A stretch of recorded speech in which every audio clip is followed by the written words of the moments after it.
abantu bafise ko bashima ariko ni byiza gushima kuko Imana irakunda bashima kuko Imana yacu ntirya amafiriti ntirya imirete yirira amashimwe y'abana b'abantu no hanze y'igihugu batanguye kumpamagara bambarira ko nogendayo tugakorana nkuko nabona tuko turakorana rero ni kubera Imana kumbe yaragize impact ikomeye cyane ndabishima kandi ni ntango ugasanga umuntu aba muri chambrette kandi murazinanye cyangwa uramuzi kandi kuba muri chambrette sikosa muga usanga ahantu hose bataye ikigufuri cyaheze cyangwa cyataye imfunguruzo uba obije gutora imfunguruzo kugira ngo ushira kuzawe bigaragare ko ufise ibintu ufise inzu nyinshi wugurura.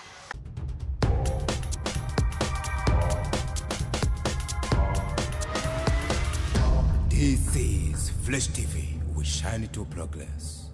Tubaramutse cyane bakunzi ba Flash TV 257 twizere yuko umeze neza aho muri hose abibe tumeze neza bisaba kwihangana mukazirikana yuko byanka byakundeje namwe umuremyi azobibuka ibintu bikagenda neza. Image z'akarorero muzihabwa na Irerita Zoe je nitwa Ndikuri rero onse the son of God Dr. Walove aka Diko twakira umukozi w'Imana koko Kezimana mumeze neza. Turashimana cyane. Muracatwenga nka kera. Cyane. Nagira hindu. Ese nigihe kibatera kwamana umunezero? Kubera ko turafise amahoro. Imana yaduhaye. Atava ku bintu canke abantu. Yavuze ngo ndabasigiye amahoro yawe. Vuga ngo rero amahoro mfise ntava ku bantu canke ibintu. Kabisa. Ufise amahoro Imana yawe. Nari nkumbuye na ya majambo yawe y'ubwenge. So numumama akiri muto ndakunda ukuntu aba nambara bona yuko aba yaberewe guhera hasi kugera hejuru kabisa ariko na wa mugani nyene Imana yanabikoze aravyemerewe nimwe mu bantu bafise n'agafaranga ega nico kintu tube tukivuga se kubera ki mukunda gushinga intahe mukibagirwa kuva ati Imana no kungodo yarampeza ki inzi umuntu burya umumama wo mwumva kubwira nari narabutse umwana ndamuronka hariho n'ubu bakavuga ati burya umugabo ntivyari byoroshe kumuronka ndashimana ko yamuhaye umugabo wa nyawe ariko ko bakavuga ati ebana je kabisa n'agafaranga se n'indoga ikintu kiragoye bo nibaza yuko abantu bafise ko bashima ariko ni byiza gushima kuko Imana irakunda bashima kuko Imana yacu ntirya amafiriti ntirya imirete yirira amashimwe y'abana b'abantu ko ikintu nyamukuru umuntu yoshima niba Imana yaraguhezagiye ni bangahe banezerewe ubutunzi bwawe niba Imana yaraguhaye ibyo urya canke wambara nawe wambitse bangahe nico umuntu yarakwiye kunezererwa gusonga ahubwo umuntu yarakwiye kunezererwa ibyo akorera Imana no kuvuga wewe bya bintu byo kuvuga ngo ubu ndahindurira ubuzima nanje mfise ubundi nabuhinduriye ubifata n'ubundi nko muri wa murongo mwiza wo gukorera Imana kuko niba Imana yaraguhezagiye hezagira abandi kabisa so Imana Diko hari ibindi kazotubaza izotubaza amazu nizotubaza imiduga nizotubaza amaparcelle izotubaza abayarayemwo abayarayemwo bakagubwa neza niba yaraduhaye stock izotubaza twagaburiye sasa rero uvuze akantu kantera kwiyumvira nakandi nimba ibyo bintu itazobitubaza tumara umwanya munini tuyibisaba dushaka kugera kuki nk'abakiriso Bibiliya avuga ngo mubanze mwitwarire iby'ibwami bw'Imana no kugorora ibisigaye n'inyongera bivuze ko navyo nyene bikenewe birakenewe umwanya tukiri kw'isi burakenewe kuko nibwo dukoresha ariko nyamukuru no kumenya ko nyuma y'ubuzima hari ubundi buzima budutegereje kabisa so umunsi derukana twaganire byinshi ikiganiro cawe baranagikunze sinzi feedback wabonye ariko dusa n'abakomoje ku kantu k'indimo shasha warugiye gusohora sinashaka ko tuvuga ko byinshi kuko twari kuba hari ikintu bita guca ubusugi ni imvugo yo muri journalism twari kuba twiciye ubusugi indirimbo yawe ni indirimbo ubona yuko ubu yamaze gusohoka yitwa Yesu hindura ndashaka kumenya inspiration canke cyumviro cyo kwandika ino ndirimbo caje gute murakoze cyane icyumviro cyo kwandika iyo ndirimbo nuko nabonye ko hariho ibintu byinshi tukeneye kwesa hindura hari ibintu byinshi dukeneye ko ahindura mu miryango mu basore n'inkumi mu bagabo mu batama n'abatamakazi ndetse no mu gihugu cyacu cy'u Burundi hari ibintu byinshi dukeneye ko zagahindura turakeneye ko Imana yoza igahindura ibintu ku masitasiyo ndabyumva niyo mpamvu uno munsi utaje n'umuduga wawe wabuze agatoro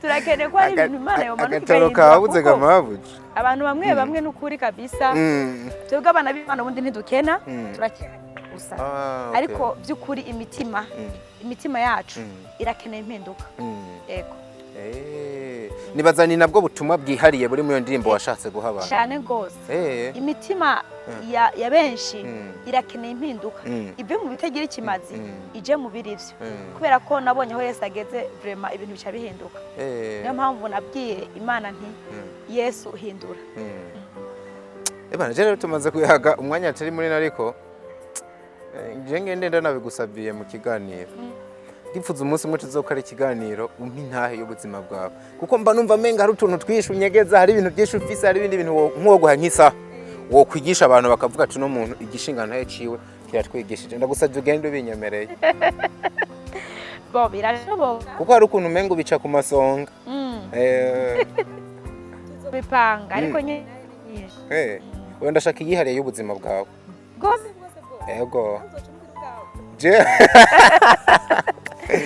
umva ni nkuko wombaza ati koko ndashaka umbwira ahantu hose wagiye uba kandi nawe ho baye tahonze ariko sinampaka umuntu ariko arashaka ko akumenya reka sinampaka nawe ngo umumenye umushaka kumenya je uraza umuntu biba bikenewe kutereza kumumenya nawe akumenye ni nk'umuntu muba mufise projet y'urugo kubakana cyangwa abantu bubakanye abo bantu byanka byakunda urumva hariho uruhande rwawe umwerekana bakakwereka ugwiwe cyane uzogwana nk'umumenyesha makuru akeneye kumenya ubuzima bwawe ariko atari we hanini akeneye kumenya ahubwo abantu kuko atangiye kugira abafana abantu benshi bagukurikirana nakubwiye ko ari abantu banyandika bati abantu no mu mama yatwigishije cyane mugabo bakifuza no kumenya tese n'umuntu avuga ibintu umuntu yakuze gute abayeho gute mu rugo rwiwe ese intumbero y'ubuzima bwiwe niya niyo mpamvu mbavuga ngo uzodukundira umunsi umwe duhe nk'isaha yose tuyagutubwire ku buzima bwawe isaha abantu borambirwa kubera ko ubu abantu benshi basigaye bakunda ibintu byihuta cyane na problem basi data tuzofata iminota 30 kubera ubuhombo nitagiye kurenga 15 ibaze nuko kabisa urabitwemereye tuzobipanga cameraman yagiye cameraman uzobanza utaramuke tubipanga so indirimbo yawe rero Yesu ni Yesu uhindura niko yitwa ego yitwa Yesu uhindura ubona irikiragira gute ni impact irikiragira mu bantu canke ibindi byamwa no guhindura nawe nyene irikiragira uri kurabibona gute ndashima Imana cyane aho Imana igejeje ikora sinidoga kuko hari abantu benshi banka gushira ibintu byabo ku mugaragaro hari abantu bayiraba ntibagire commentaire kandi baravye bakambwira bati nukuri ino ndirimbo yawe ni sengesho ryanje ubu ati ngiye kuryama ndayiririmba nkumva ko hari ibintu Yesu yoza agahindura umva ndabishimira Imana cyane hirya no hino bariko barandondera mbere no hanze y'igihugu batanguye kumpamagara bambarira ko nogendayo tugakorana nkuko nabona tuko turakorana rero ni kubera Imana kumbe yaragize impact ikomeye cyane ndabishima kandi ni ntango bivuga ngo gato karakura usanga bimatanya na Chake niwambwiye ati je bugi igikorwa ico ari cyo cyose mbere yuko ndagikora mbanza nkagisengera usanga no mukuza hano wabanje gusenga cyane nasenze kuko ntega nta cyiza mu bantu Imana itavuze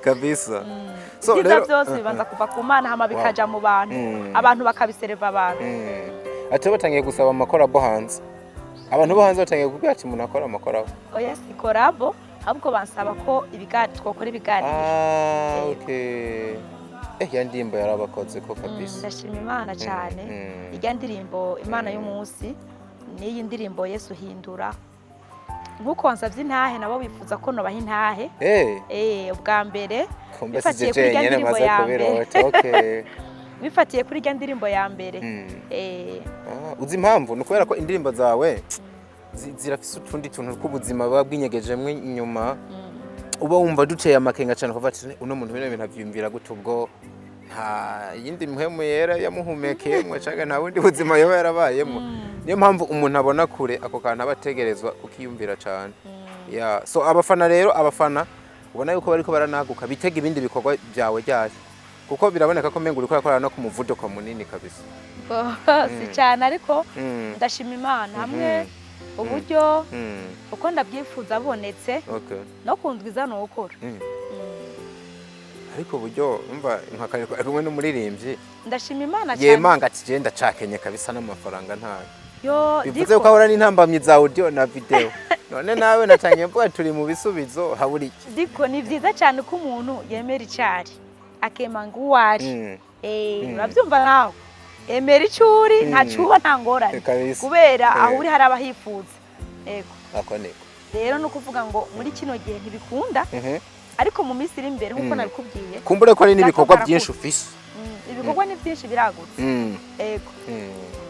Kabisa. So ndifuza ko duhereza hano hantu nk'umuntu n'ubundi ukunda kwandika amajambo y'ubwenge ufise ibintu baravuze ugasanga abantu babishira ku mastati. Ndifuza duhereze kwa tuno tuntu tubiri kumbure n'ubundi ntibabura abo twubaka.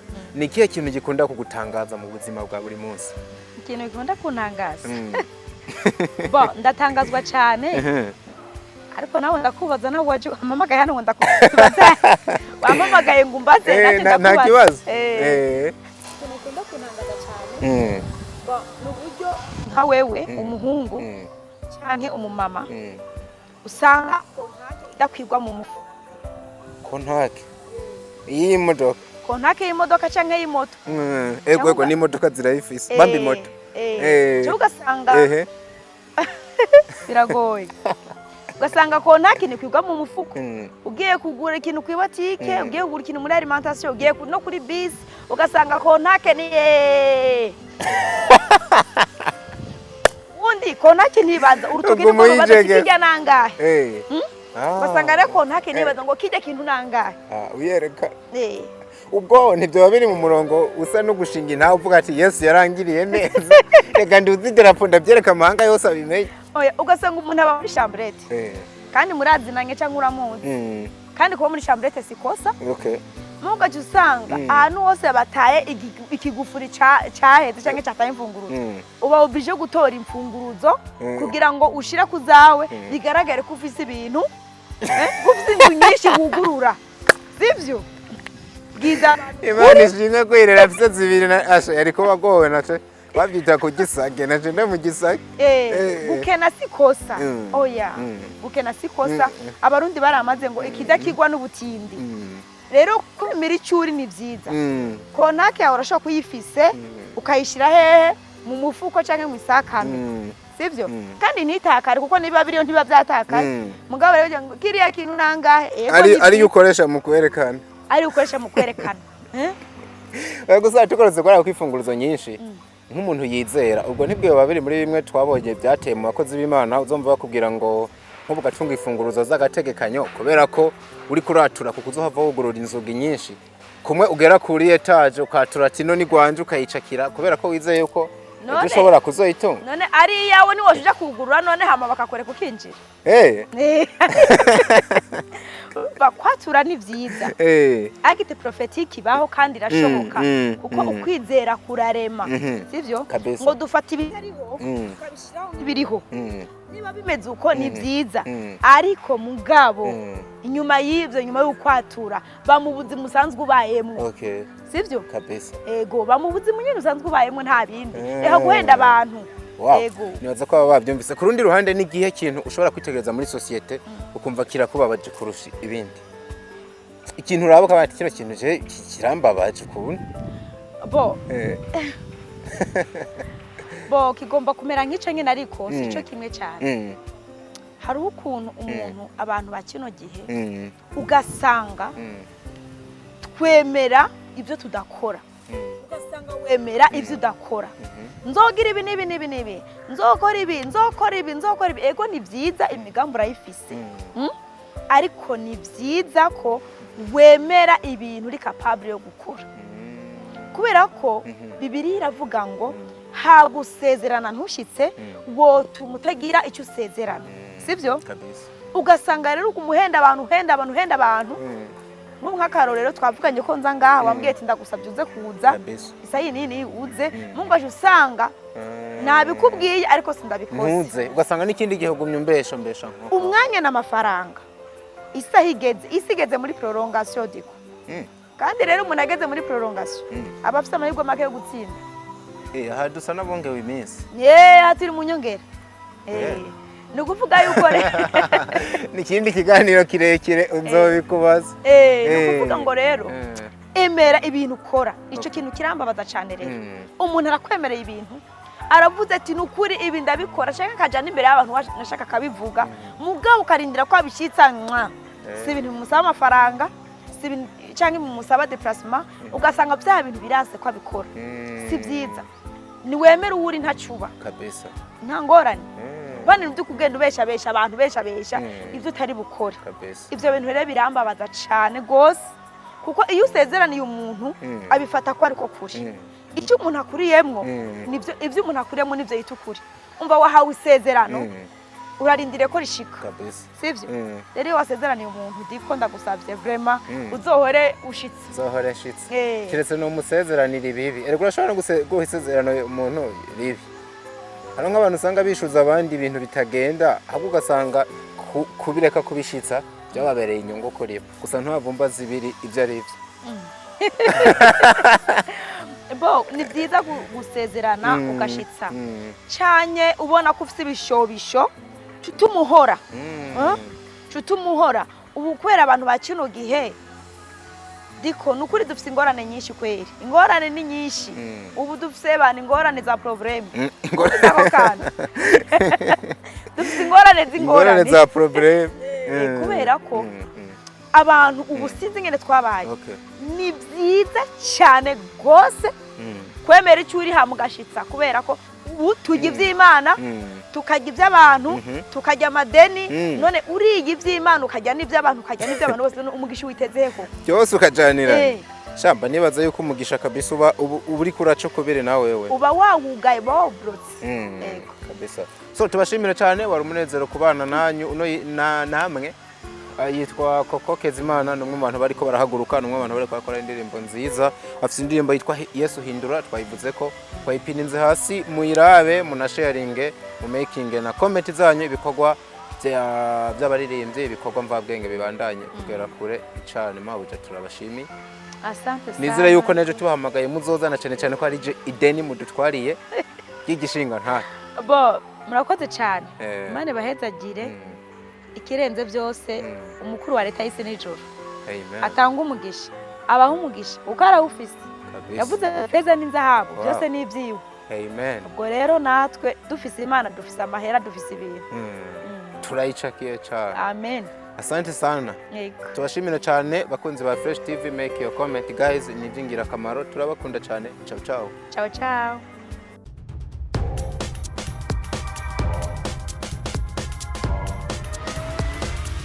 This is Flash TV. We shine to progress.